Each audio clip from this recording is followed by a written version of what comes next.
नमस्कार. RT प्रवेश 2026-27 पुन्हा एकदा डेट वाढवण्यात आलेली आहे.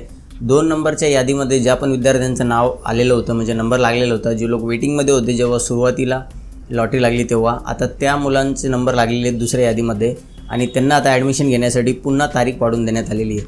आता 29/5 ही तारीख करण्यात आलेली आहे दुसऱ्या यादीतील विद्यार्थ्यांनी ॲडमिशन घेण्यासाठी. पण आता अशा जर डेट्स वाढत राहिल्या तर पालकांनी मुलांचे ॲडमिशन घ्यायचे कधी हा प्रश्न समोर आलेला आहे. कारण आता मेसुद्धा संपत आलेला आहे आणि अजूनसुद्धा 15,000 विद्यार्थी असे आहेत जे वेटिंगमध्ये आहेत. म्हणजे तिसऱ्या यादीसाठी आता त्यांचा नंबर लागण्याची शक्यता आहे. कारण आत्ताही पोर्टलवरती जर बघितलं तर 10,000च ॲडमिटेड दाखवत आहेत विद्यार्थी आणि जवळपास अजून 15,000च्या आसपास जे विद्यार्थी आहेत ते बाकी आहेत. तर यावरून तर एकच गोष्ट लक्षात येते की RTची जी प्रोसेस आहे ती यावर्षी खूपच जास्त स्लो सुरू आहे.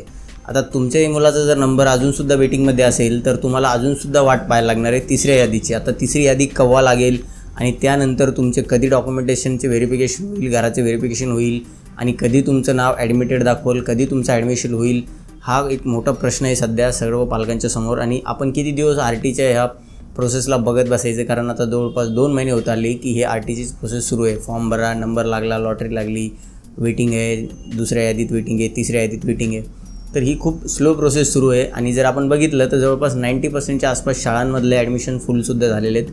आणि आता इथं 1,05,000 जे विद्यार्थी बाकी होते त्यापैकी आता जवळपास 90,000च्या आसपास जे विद्यार्थी त्यांचे ॲडमिशनसुद्धा कन्फर्म झालेले. आता उरलेले फक्त 15,000. आणि आता अजून जे हे 3 दिवस वाढवून देण्यात आलेले आहे डेटमध्ये दुसऱ्या यादीतील विद्यार्थ्यांच्या ॲडमिशनसाठी, आता त्याच्यातून अजूनसुद्धा 4-5,000 विद्यार्थी तरी कन्फर्म ॲडमिटेड दाखवणार आहे आणि फक्त 10,000 किंवा 7-8,000च्या आसपासच विद्यार्थी राहणार आहे जे तिसऱ्या यादीसाठी सिलेक्ट केले जाऊ शकतात.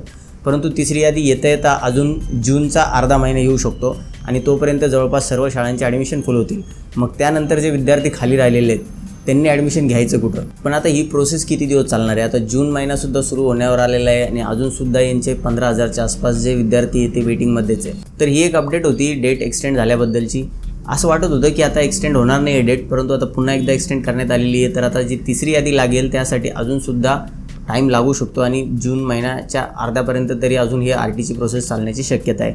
तर अजूनसुद्धा तुमच्या मुलाचा नंबर जर वेटिंग लिस्टमध्ये असेल तर तुम्ही इथे एक गोष्ट चेक करू शकता की तुमच्या मुलाचा नंबर ज्या शाळेमध्ये दाखवतो आहे त्या शाळेमध्ये ॲक्च्युली आता सध्या वॅकन्सी किती अवेलेबल आहे किंवा वॅकन्सी अवेलेबल आहे की नाही. कारण मागच्या व्हिडिओमध्ये सुद्धा आपण असंच विचारलं होतं की तुमच्या शाळेमध्ये किती वॅकन्सीज आहे हे मी तुम्हाला स्वतः चेक करून सांगतो आणि तुम्ही या व्हिडिओचे कमेंट मग बघू शकता, ज्यामध्ये मी प्रत्येक कमेंटला रिप्लाय दिलेला आहे की त्या शाळेमध्ये आधी किती सीट्स होत्या RT अंतर्गत प्रवेश घेण्यासाठी आणि आता सध्या किती सीट्स अवेलेबल आहेत. तर बऱ्याचशा ठिकाणी मला 0 बघायला मिळालेल्या वॅकन्सी आणि तिथले पालक जर त्या शाळेचे नाव लिहून पाठवत आहे कमेंट बॉक्समध्ये, याचा अर्थ असा होतो की त्यांच्या मुलाचा नंबर तिथं वेटिंगमध्ये आहे.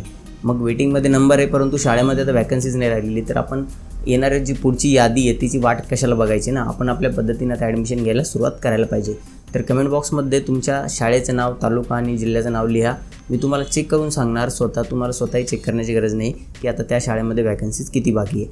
आणि जर तुम्हाला स्वतः चेक करायचं असेल, मोबाईलमधून होत नव्हतं तर मोबाईलमध्ये तुम्ही कसं चेक करू शकता ही सुद्धा मी लास्ट व्हिडिओमध्ये सांगितलेलं आहे. त्याची लिंक तुम्हाला आय बटनवरती भेटून जाईल किंवा या व्हिडिओच्या एंड स्क्रीनला मी तो व्हिडिओ लावणार आहे, तिथूनसुद्धा तुम्ही पाहून स्वतःसुद्धा चेक करू शकता. आणि ज्यांनाही स्वतः चेक होत नाही आहे ते कमेंट बॉक्समध्ये नक्की लिहा तुमचा तालुका, जिल्हा आणि शाळेचं नाव. मी तुम्हाला नक्की चेक करून रिप्लाय करून देणार आहे. तर भेटूया नवीन माहितीसह नवीन व्हिडिओमध्ये. तोपर्यंत धन्यवाद.